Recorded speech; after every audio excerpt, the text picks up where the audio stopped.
ఇప్పుడు మనం తులారాశి వారి గురించి చెప్పుకుందాం.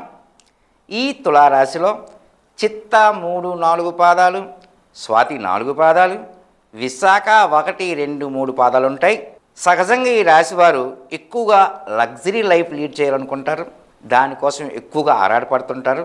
అని ఒక్కొక్కసారి దాన్ని రీచ్ అవ్వలేక ఇబ్బందులు పడుతుంటారు. అలాగే వీరికి పార్ట్నర్షిప్తో ఎప్పుడు సమస్యలు ఉంటాయి. ఈ రాశి వారికి ఈ సంవత్సరం ఎలాగుంటుందంటే, ఈ తులారాశి వారికి అన్ని విధాలుగా అనుకూలంగా ఉంటుంది. ఈ సంవత్సరం వీరికి పెండింగ్ సమస్యలు ఏమైనా ఉంటే అవి ఒక కొలిక్కి వస్తాయి. కోర్టు తీర్పులు, వ్యవహారాలు ఏమైనా ఉంటే అవి అనుకూలమైన ఫలితాలు కూడా ఈ సంవత్సరంలో వచ్చే అవకాశం ఉంది. నిరుద్యోగులకు ఉద్యోగ ప్రయత్నాలు సఫలీకృతం అవుతాయి.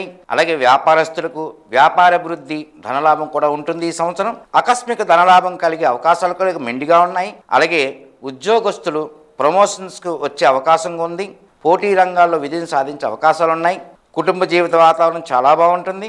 ఈ సంవత్సరం రాజకీయ నాయకులకు కలిసి వచ్చే సంవత్సరం కూడా అని చెప్పవచ్చు. విద్యార్థులకు శుభ ఫలితాలు ఉంటాయి. మ్యారేజ్ కాని వారు ప్రయత్నాలు చేయండి, సక్సెస్ అయ్యే అవకాశాలు ఎక్కువగా ఉన్నాయి.